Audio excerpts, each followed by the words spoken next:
ఇక్కడ విచ్చేసిన పాత్రికేయ మిత్రులందరూ కూడా నమస్సులు. ఈరోజు ఈ ప్రెస్ మీట్కి ముఖ్య ఉద్దేశం ఏంటంటే,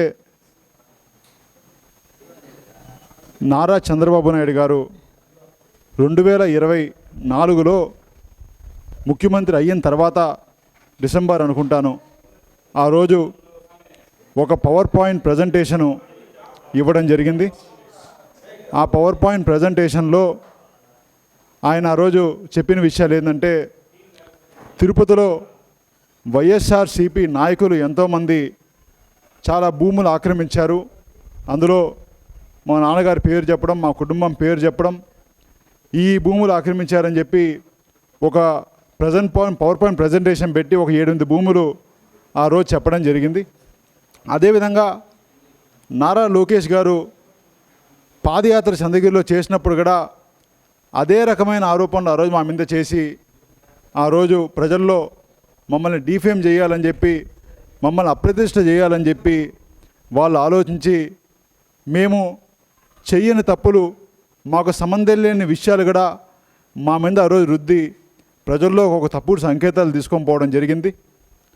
ఈరోజు ఈ కార్యక్రమం ముఖ్య ఉద్దేశం, దుర్గ సముద్రంలో 7 ఎకరాల 98 సెంట్ల భూమి, అనాధీనం భూమి, అది కొన్ని దశాబ్దాలుగా స్కూలుకు ఆనుకొని స్కూల్ అవసరాల కోసం, అదేవిధంగా ప్రభుత్వ అవసరాల కోసం కొన్ని దశాబ్దాలుగా అదే సేమ్ సర్వే నెంబర్, స్కూల్ ఏముందో అదే సర్వే నెంబర్లో ఆ భూమి కూడా ఉండడం జరిగింది. రీసెంట్గా ఒక వారం రోజుల ముందట ఆ భూమిని 11 మంది వ్యక్తుల మీద రిజిస్టర్ చేసుకొని, ఇదంతా కూడా ప్రైవేట్ స్థలం అని చెప్పి లోకల్ తహసీల్దార్ గారు, అదేవిధంగా ఆర్డీఓ కావచ్చు, కలెక్టర్ గారు కావచ్చు, ఎవరైతే బాధ్యులు ఉన్నారో ప్రతి ఒక్కరూ కూడా దాన్ని ఎట్లా అప్రూవ్ చేశారో తెలియదు. కానీ ఇవన్నీ కూడా ఏవో నకిలీ పత్రాలు, ఏదో పత్రాలు పెట్టుకొని ఇవన్నీ కూడా పట్టా ల్యాండ్లు అని చెప్పి కొంతమంది ప్రైవేట్ వ్యక్తులకి ఇవ్వడం జరిగింది. ఇదే భూమి, ఇందులో గమ్మత్తు ఏంటంటే, వీళ్ళు ఏ భూమి అయితే ఈరోజు కొంతమంది నాయకులు, కొంతమంది టీడీపీ నాయకులు ఎమ్మెల్యే గారి సహకారంతో, లోకల్ పులివర్తి నాని గారు ఎమ్మెల్యే గారి సహకారంతో ఏవైతే భూమి ఈరోజు వాళ్ళు పట్టా చేసుకున్నారో, అదే భూమిని చంద్రబాబు నాయుడు గారు 2024 ఎండింగ్లో ఈ భూమి వైఎస్ఆర్సీపీ నాయకులకు సంబంధించింది, మాదని చెప్పి వాళ్ళు సోషల్ మీడియాలో కావచ్చు, ఆయన కావచ్చు, పవర్ పాయింట్ ప్రజెంటేషన్ పెట్టి ఆ రోజు చెప్పడం జరిగింది. ఆ భూమి నిజంగా మాదైతే ఈరోజు ఏ విధంగా వాళ్ళు రిజిస్టర్ చేసుకున్నారని చెప్పి ఈరోజు ఇక్కడి నుంచి సూటి ప్రశ్న పాత్రికేయ మిత్రులందరి ద్వారా అడుగుతున్నాను. ఎందుకంటే ఇంత అందరికీ తెలుసు, టీడీపీ నాయకులు వాళ్ళ అవసరాల కోసం, వాళ్ళ గెలుపు కోసం ఎన్ని అబద్ధాలన్నా చెప్తారని చెప్పి. మాకు సంబంధం లేని ఇష్యూ గవర్నమెంట్ భూమి అని చెప్పి మాకు ముందే తెలిస్తే దాన్ని మాకు వైఎస్ఆర్సీపీ గవర్నమెంట్లో కాపాడిన భూమిని ఆ రోజు మా మీద తప్పుడు ఆరోపణలు చేశారు. ఈరోజు మీరు అదే భూమిని పట్టాదారులు మీ ఎవరు ఎక్కించుకొని, మీ ఎక్స్ సర్పంచులు కావచ్చు, మీకు సంబంధించిన నాయకులు కావచ్చు, ఒక్కొక్కరు అర్ధ ఎకరా, ఎకరా పంచుకొని ఎమ్మెల్యే గారికి దాంట్లో ఏముందో మొత్తం అందరూ అక్కడ కోడే కూస్తున్నారు. ఇవన్నీ కూడా తెలిసి ఈరోజు మా మీద ఆ రోజు ఆరోపణలు చేయడం నిజంగానే చాలా బాధాకరంగా అనిపించి, ఈరోజు పాత్రికేయ మిత్రులు అందరూ మీ దృష్టికి ఈ విషయాన్ని తేవాలని చెప్పి ఈ ప్రెస్ మీట్ పెట్టడం జరిగింది. దీనికి ముందుగా మేము డిమాండ్ చేసేది ఒక్కటే, టీడీపీ నాయకులు ఎవరైతే ఆ రోజు మా భూములని చెప్పి కొన్ని భూములు ఆరోపించారో అవన్నిటికీ మనం కలిసి ఒక్కసారి ప్రతి భూమి వెళ్ళేసి వద్దాం. నేను ఎక్కడన్నా సంతకం పెట్టాలా, మా బంధువులను సంతకం పెట్టాలా, ఇంకెవరు సంతకం పెట్టాలో చెప్తే మేము అన్ని వైట్ పేపర్ సంతకం పెట్టి మీకు ఇచ్చేస్తాం. ఇదే విధంగా టీడీపీ నాయకులు వైట్ పేపర్లో ఎవరైతే మేము ఆరోపిస్తామో మీ భూమి అని చెప్పి వాళ్ళందరూ కూడా సంతకం పెట్టి గవర్నమెంట్కి రాయిచ్చేయండి. ఎందుకంటే మీరు తప్పు చేయలేదని మాకు ప్రూవ్ అవుతుంది. మీరు తప్పు చేయలేదని కూడా మీరు ప్రూవ్ చేసుకోమని చెప్పి ఇక్కడి నుంచి టీడీపీ నాయకులు నేను సవాల్ విసురుతున్నాను. అదేవిధంగా మేము తప్పు చేయలేదని మాకు నమ్మకం ఉంది కాబట్టి ఈరోజు ఇంత గట్టిగా మేము ప్రెస్ ముందుకు వచ్చి ఈరోజు ఈ సవాల్ విసురుతున్నాం. మీరు తప్పు చేశారని చెప్పి మేము ఆరోపిస్తున్నాం. మీరు ఖచ్చితంగా దీనికి సమాధానం చెప్పలేకపోతే బహిరంగ క్షమాపణ ఖచ్చితంగా వైఎస్ఆర్సీపీ నాయకులతో పాటు మా కుటుంబానికి కూడా మీరు చేసిన ఆ రోజు ఒక డిఫేమ్ చేసిన దానికి, అప్రతిష్ట చేసిన దానికి మీరు ఖచ్చితంగా బహిరంగ క్షమాపణ చెప్పాలని ఎమ్మెల్యే గారిని, అదేవిధంగా టీడీపీ నాయకులు కూడా మేము ఇక్కడ డిమాండ్ చేస్తున్నాం. ఎందుకంటే గత 5 ఏళ్లలో నాన్నగారు కావచ్చు, మేము కావచ్చు, మా కుటుంబం కావచ్చు, ప్రజలకి ఏ విధంగా మంచి చేయాలి, ఏ విధంగా అభివృద్ధి చేయాలి, మనం ఒక 30 ఏళ్ళు చంద్రగిరిలో ఆ రోజు ఆలోచన 30 ఏళ్ళు చంద్రగిరిలో మేము నిలిచిపోవాలంటే ఒక చిన్న మచ్చగలు లేకుండా మనం చేయాలని ఒకే ఒక ఉద్దేశంతో ఎవరు ఎన్ని చేసినా కూడా ఇలాంటివి ఏమన్నా మా నాయకులు ఒకటి ఆడా ఇక్కడ చేసినా కూడా మేము చేయొద్దని చెప్పి ఆ రోజు ఖండించిన వాళ్ళం. మా మీద ఇన్ని అసత్యాలు ఆ రోజు మీరు ప్రచురించారు, ఆ విధంగా మమ్మల్ని ఆరోపించారు. దీనికి తప్పకుండా మీరు సమాధానం చెప్పాల్సిందిగా నేను ఇక్కడ డిమాండ్ చేస్తున్నా. అదేవిధంగా ఈ చంద్రబాబు నాయుడు గారు కూడా నేను ఇక్కడి నుంచి డిమాండ్ చేస్తున్నాను. మీరు ఏదైనా ఒక విషయం చెప్పాలంటే మీ సీనియర్ 40 ఏళ్ళ ఇండస్ట్రీ, నేను ఇన్నేళ్ళు ప్రతిపక్ష నాయకుని, 15 ఏళ్ళు ప్రతిపక్ష నాయకుని, 19 ఏళ్ళు ముఖ్యమంత్రిని, అంటే ముఖ్యమంత్రిని చెప్పుకునే మీరు ఈ విధంగా ఒక ఆరోపణ ఒకరి మీద చేసేటప్పుడు ఈ విధంగా వేగ్గా మీరు చేస్తారంటే నిజంగానే మాకు కూడా ఆశ్చర్యంగా ఉంది. తప్పకుండా చంద్రబాబు నాయుడు గారిని కూడా ఇలాంటివి చేసే ముందు తప్పకుండా పరిశీలించుకోవాల్సిందిగా నేను ఇక్కడ డిమాండ్ చేస్తున్నాను.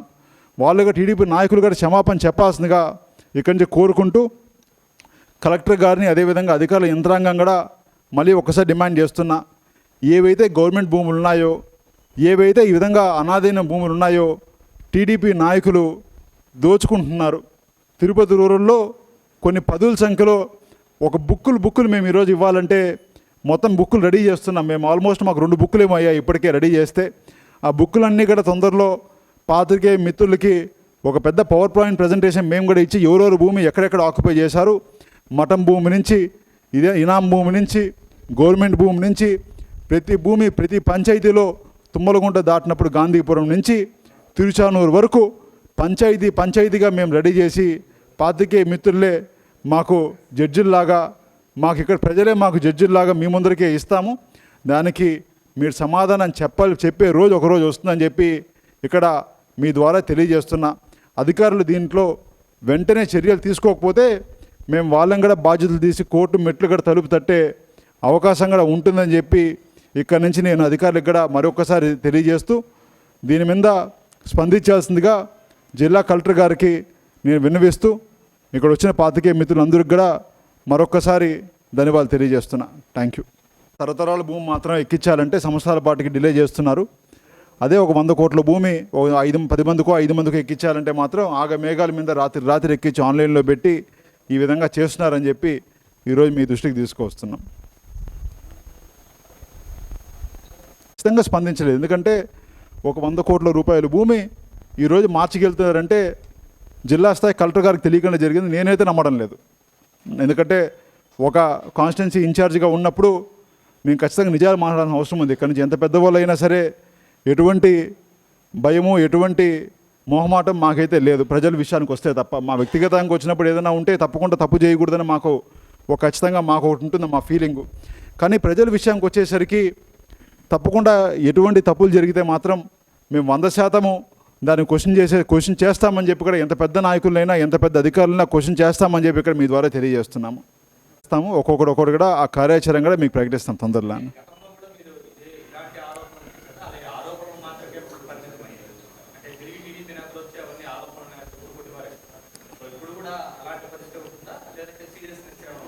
మీకు అందరికీ తెలిసిన ఆరోపణలే, అంటే ఒక ఆరోపణలు అయితే మేము సాక్ష్యాలు తీసుకురాలేమని మీకు తెలుసు. ఎందుకంటే ఈరోజు ఫేర్ అడంగలు తీసుకువస్తున్నాం, ఆన్లైన్ రికార్డు ముందు తీసుకువస్తున్నాము. సాక్షాత్ ముఖ్యమంత్రి గారు ఆ రోజు చెప్పిన వీడియో ఒక ముఖ్యమంత్రి స్థాయిలో ఇది గవర్నమెంట్ ల్యాండ్ అని చెప్పిన వీడియో కూడా మీకు ఈరోజు చూపించడం జరిగింది. ఇంతకన్నా ఒక భూమి గవర్నమెంట్ భూమి అని చెప్పే సాక్ష్యం ఏం చెప్పాలంటే ఏముంటాయో నాకైతే ఐడియా లేదు. కానీ తప్పకుండా దీని మీద అయితే పోరాటమే తప్పకుండా చేస్తాం. మేము రెగ్యులర్గా 10 రోజులకో 20 రోజులకో వారానికో ఏదో ఒక పోరాటం మేము చేస్తూనే ఉన్నాం ఈ రోజు వరకు. కానీ ఎందుకో మాకు అధికారుల నుంచి అనుకున్న స్పందన రావడం లేదు. వాళ్ళు డబ్బులకో లేకపోతే వాళ్ళ ప్రయోజనాల కోసమో ఏమో తెలియదు, కానీ పై నుంచి కింద వరకు ఎవరు కూడా ఇలాంటివన్నీ కూడా కొట్టిపారేస్తున్నారు. పట్టించుకోవడం లేదు. ఎందుకంటే ఎప్పుడైతే పర్సనల్ ఇంట్రెస్ట్ ముందు వస్తుందో గవర్నమెంట్ పబ్లిక్ ఇంట్రెస్ట్ వెనక్కి వెళ్ళిపోతుంది. వాళ్ళకి ఏం పర్సనల్ ఇంట్రెస్ట్ దీంట్లో ఉందో ఆడుండే ప్రజలు వాళ్ళు ఇచ్చిన వాళ్ళు కూడా మాకు చెప్తున్నారు. ఈ ఆరోపణలన్నీ కూడా తప్పదంటే మనం ఇవన్నీ కూడా మేము మళ్ళీ ఒకసారి కోర్టు దృష్టికి కూడా తీసుకొని పోయే రోజులు దగ్గరలో వస్తాయని కూడా తెలియజేస్తున్నా. ఇవాళ రోజు ఆయన మాట్లాడినారో మీకు కూడా తెలియజేయడం కోసం ఆ వీడియో కూడా మళ్ళీ ఒకసారి నేను షేర్ చేయడం జరుగుతుందండి. జస్ట్ ఒక 40 సెకండ్లు ఉంది. ఇక్కడ Tirupati Kuntapuram work in Damineedu Tirupati rural మండలం 1.33 acres of Kaluvapuram work in Chiguruvada north కంట్రీగా 7.98 ఎకరాలు. ఇది దుర్గ సముద్రం విలేజ్. 7.9 ఎకరాల విలేజ్ ఇది గవర్నమెంట్ ల్యాండ్ అని చెప్పి చంద్రబాబు నాయుడు గారు ముఖ్యమంత్రి అయినాక చెప్పిన సాక్ష్యం ఇది. ఈరోజు అంత పెద్ద స్థాయిలో ముఖ్యమంత్రిగా చెప్పిన వ్యక్తి ఈరోజు అది పట్టా ల్యాండ్లు చేసుకుంటూ ఉంటే గవర్నమెంట్ నిద్రపోతుందా అని చెప్పి మరొకసారి డిమాండ్ చేస్తున్నాను నేను. తప్పకుండా అన్న, ఫస్ట్ అయితే న్యాయస్థానానికి మేము ఆశ్రయించే ముందు అయితే కలెక్టర్ గారికి మళ్ళీ రిప్రజెంటేషన్ ఇస్తాము. ఈ సోమవారం కూడా మా నాయకులందరినీ కూడా పోయి కలెక్టర్ గారు రిప్రజెంటేషన్ ఇవ్వాలని చెప్పి స్పందనలో చెప్పాను మేము. అదేవిధంగా ఎంఆర్ఓ గారికి, అదేవిధంగా చీఫ్ సెక్రటరీ వరకు అందరికీ లెటర్లు పెడతాము.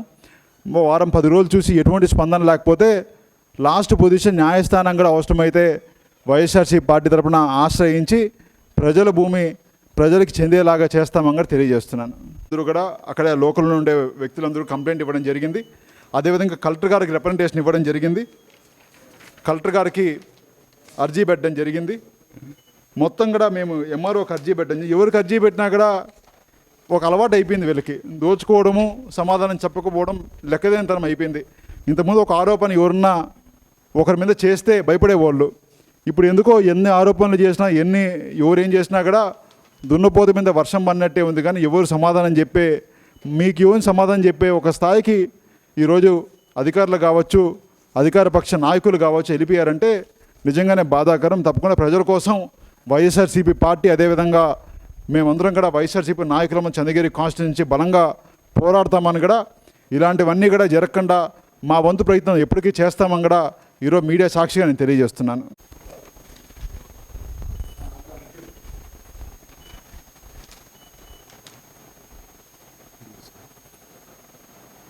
పద్నాలుగు సెంట్లు స్కూల్కి ఫ్రీగా ఇచ్చాను దాన సెటిల్మెంట్. మిగిలిన 11 సెంట్లని ఇంతవరకు ఆన్లైన్ ఎక్కించమని కలెక్టర్ ఆఫీస్కి, ఎంఆర్ఓ ఆఫీస్కి సంవత్సరం జరుగుతుంటే ఎక్కించలా.